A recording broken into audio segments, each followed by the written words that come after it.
Olá, eu sou o Denis Ricardo e você está aqui no Gruda, Grupo de Discipulado Apostólico. É um prazer ter você comigo sempre nas lições do Gruda. Hoje, uma lição bastante delicada, número 38. Qual o valor da vida? Quanto vale a vida? Será que nós temos o direito de tirá-la? Fique comigo e vamos ver o que as Sagradas Escrituras dizem a respeito desse tema. Muito bem, para falar desse assunto hoje, na verdade eu procurei nesses dias meditar sobre um acontecimento recente. Eu até anotei a frase que eu li do acontecimento agora triste que ocorreu com um dos nossos atores tão conhecidos em trabalhos memoráveis. Eu vou evitar de citar os nomes aqui porque nós queremos preservar todas as questões. Eu quero falar mais do acontecimento em si, do fato ocorrido. E ele, abre aspas para a fala dele, diz assim: "Me desculpem, não deu mais. A velhice neste país é o caos como tudo aqui. A humanidade não deu certo. Eu tive a impressão que 85 anos jogados fora num país como este e com esse tipo de gente que acabei encontrando. Cuidem das crianças de hoje."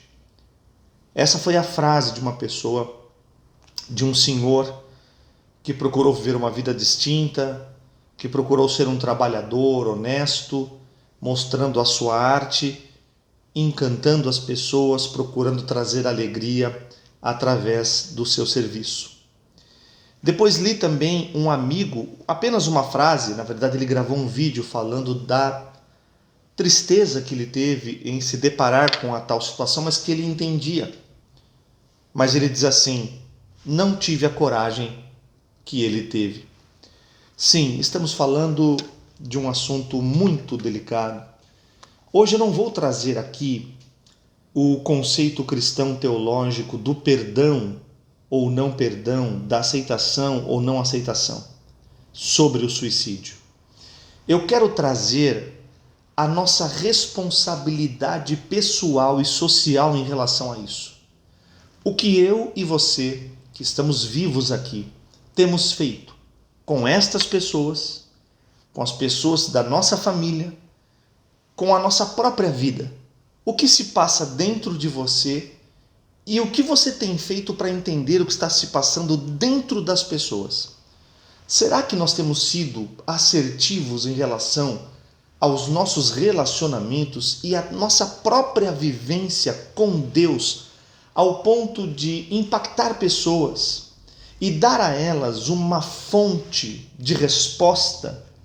Será que nós estamos sendo abençoadores ao ponto de que pessoas como estas, que estão passando por angústias nesse nível, conseguem encontrar em nós um amparo, uma alegria, uma palavra de incentivo, atenção, uma audição atenciosa?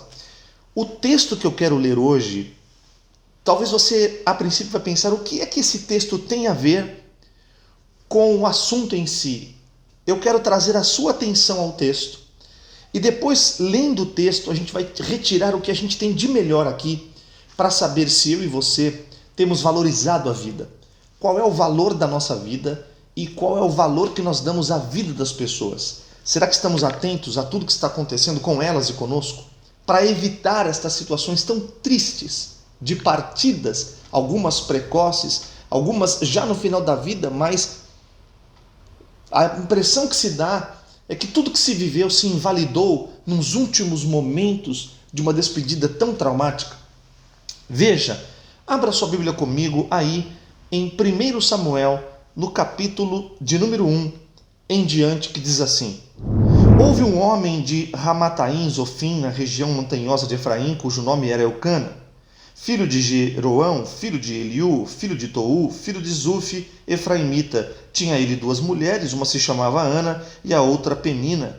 Penina tinha filhos, Ana, porém, não os tinha." Nesse período, os relacionamentos ainda eram poligâmicos, né? Este homem sabia da sua cidade, aliás, subia da sua cidade de ano em ano a adorar e a sacrificar ao Senhor dos Exércitos em Siló. Estavam ali os 2 filhos de Eli, Hofni e Finéias, como sacerdotes do Senhor. No dia em que Eucana oferecia seu sacrifício, dava ele porções deste a Penina, sua mulher, e a todos os seus filhos e filhas. E a Ana, porém, dava porção dupla, porque ele a amava, ainda mesmo que o Senhor a houvesse deixado estéril. A sua rival a procurava excessivamente para a irritar, porquanto o Senhor lhe havia cerrado a madre. E assim o fazia ele de ano em ano, e todas as vezes que Ana subia à casa do Senhor, a outra a irritava. Pelo que chorava e não comia. Então Eucana, seu marido, lhe disse: Ana, por que choras? E por que não comes? E por que estás de coração triste? Não te sou eu melhor do que 10 filhos?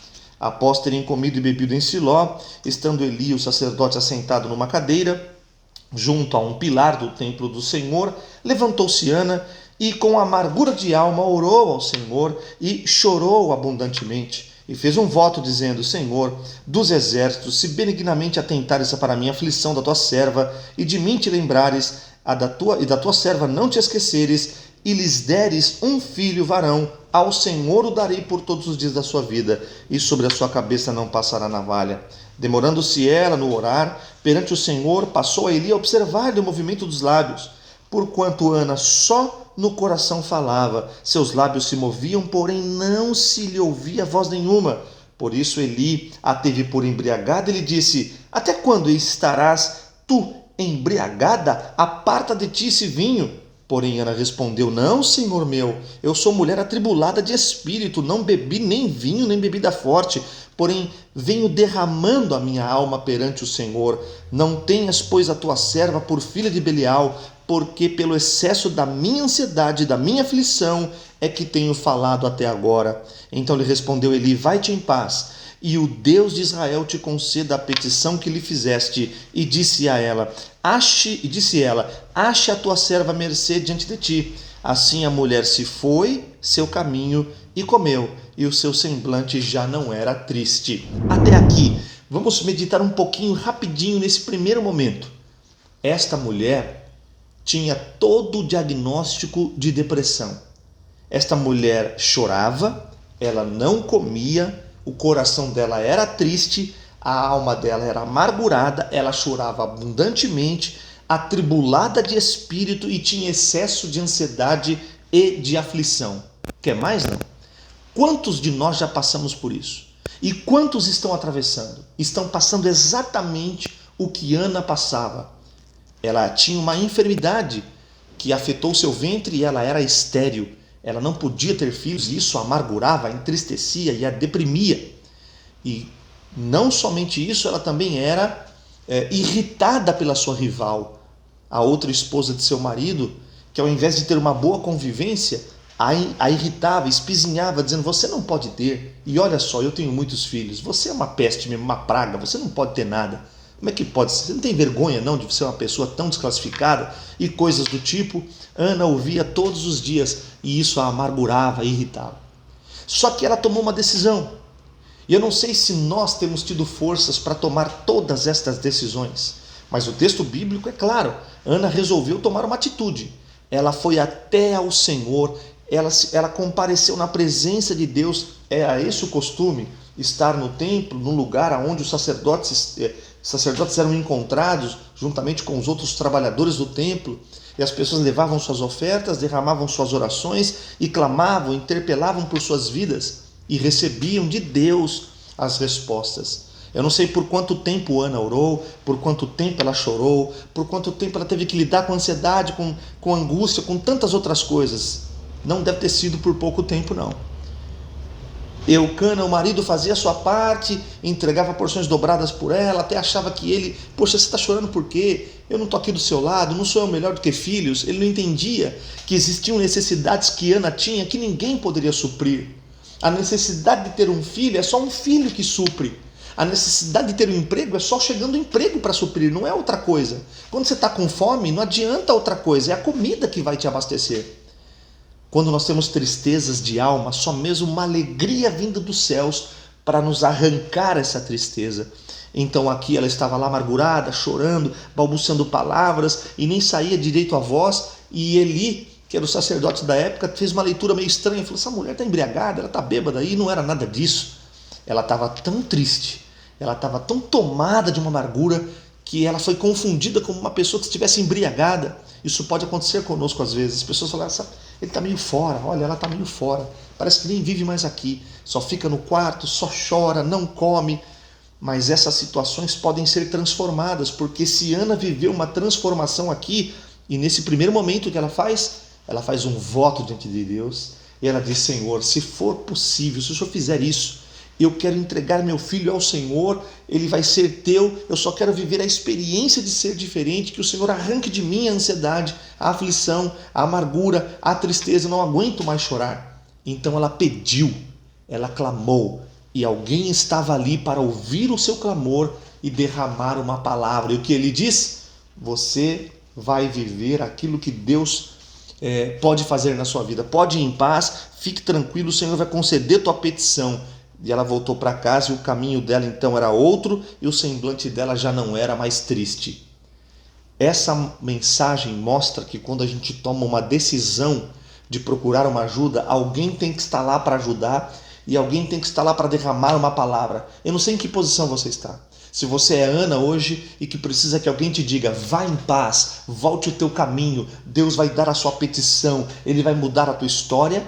Ou se você é alguém que quando está olhando para a aflição de uma outra pessoa, você está preparado para derramar esta palavra, porque você tem essa palavra para derramar. Vamos continuar lendo o texto para aprender um pouco mais? Continue aí em 1 Samuel, no capítulo 1, versículo 19. Vamos ver o que está escrito? Versículo 19 em diante diz assim: levantaram-se de madrugada e adoraram perante o Senhor e voltaram e chegaram à sua casa a Ramá. Eucana coabitou com a mulher, Ana, sua mulher, e levantou-se, e lembrando-se dela o Senhor, ela concebeu e, passado o devido tempo, teve um filho que chamou de Samuel, pois dizia: do Senhor o pedi. Subiu Eucana, seu marido, com toda a sua casa, a oferecer ao Senhor o sacrifício anual e a cumprir seu voto. Ana, porém, não subiu e disse ao seu marido: quando for o menino desmamado, levá-lo-ei para ser apresentado perante o Senhor e para ficar para sempre. Respondeu-lhe Eucana, seu marido: faz o que melhor te agrade. Fica até que o desmames, então somente confirme o Senhor a sua palavra. Assim ficou a mulher e criou o filho ao peito até que o desmamou. Havendo desmamado, levou-o consigo com um novilho de 3 anos e um efa de farinha e um odre de vinho e o apresentou à casa do Senhor, a Siló. Era o menino ainda muito criança. Imolaram o novilho e trouxeram o menino a Eli. E disse a ela: ah, meu Senhor, tão certo como vives eu, sou aquela mulher que aqui esteve contigo orando ao Senhor. Por este menino orava eu, e o Senhor me concedeu a petição que lhe fizera, pelo que também o trago como devolvido ao Senhor por todos os dias que viver, pois do Senhor o pedi, e eles adoraram ali ao Senhor. O Senhor cumpriu a parte dele, concedendo a Ana um filho, abrindo a sua madre, e a esterilidade se esgotou, saiu, teve fim. Eu creio que Deus pode fazer esgotar as nossas esterilidades. Nós podemos viver dias onde você suspeita de tudo, onde envelhecer nesse país seja duro, onde trabalhar honestamente não seja tão simples, onde você tirar o teu sustento é tão difícil porque há desmandos, a politicagem, a sujeira, a violência e todas essas coisas querem amargurar nosso coração. Mas quando estamos diante de Deus, nós podemos ter um futuro diferente. Não desista, não abra mão da sua vida. Qual é o valor da vida? E aí então o cântico de Ana para mim é a resposta. Está ficando um pouco extenso esse nosso gruda, mas nesses dias eu tenho desejado me aprofundar um pouco mais na palavra com você. No capítulo 2 de 1 Samuel, olha o cântico de Ana, e aqui é a resposta para nós.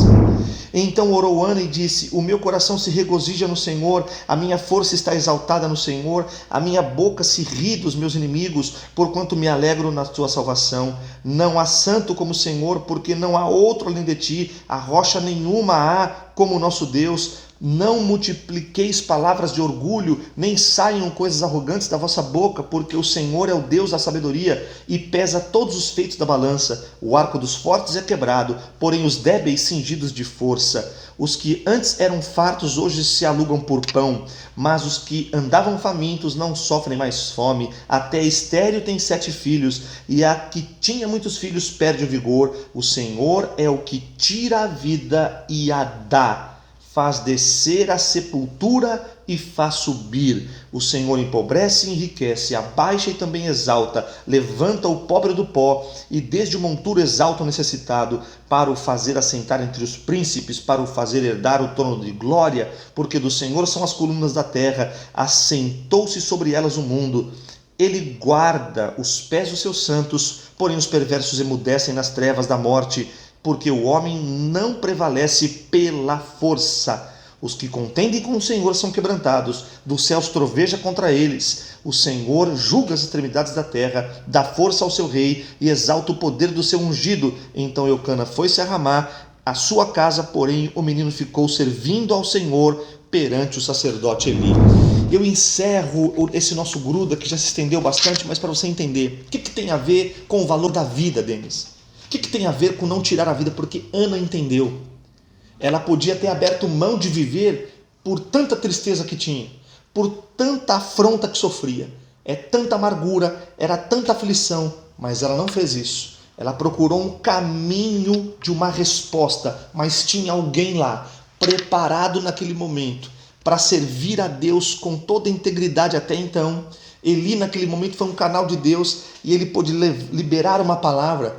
Ele entendeu a dor da mulher. A princípio achava uma coisa, depois quando ele se aproximou dela e viu que a aflição dela não era embriaguez. Nós não podemos confundir. As pessoas às vezes podem ter uma impressão de que estão embriagadas, estão fora de si, mas elas estão tristes. Estão precisando de uma palavra, estão precisando que você vá até elas e diga: olha, você não vai ficar onde você está. E depois Ana, compreendendo todo o processo, ela vai dizer: agora eu sei, é Deus quem dá vida e é Deus quem tira, é Deus quem exalta, é Deus quem humilha, é Deus quem empobrece, é Deus quem enriquece, tudo está nas mãos dele. Então, nós precisamos ter uma atitude proativa em relação a nós mesmos, em relação aos outros e ficar atento aos sinais. Porque tem muita gente triste, muita gente abatida, esperando você trazer uma palavra, levantar, erguer a tua mão, fazer uma oração, fazer um convite, compartilhar um vídeo como esse, para que a pessoa entenda, não é o fim, não vale a pena você dar um basta agora achando que isso seria a solução. Não, não será a solução, será o início de outros tantos problemas. Nesse momento, é o momento de você valorizar a vida que Deus te deu. E se você está estéril em alguma área, se você está entristecido em alguma área, amargurado por alguma coisa, eu creio e declaro com você agora mesmo, onde você estiver, o Senhor te levantará e o Senhor vai conceder a tua petição e você vai ter uma outra história. Que Deus te abençoe, você fique na paz. Se você ainda não é inscrito nesse canal, faça a tua inscrição para acompanhar todos os vídeos que nós temos aqui. Ative também o sininho de notificações. Faça um comentário, compartilhe vida, compartilhe esse vídeo. Deus te abençoe, até o próximo Gruda.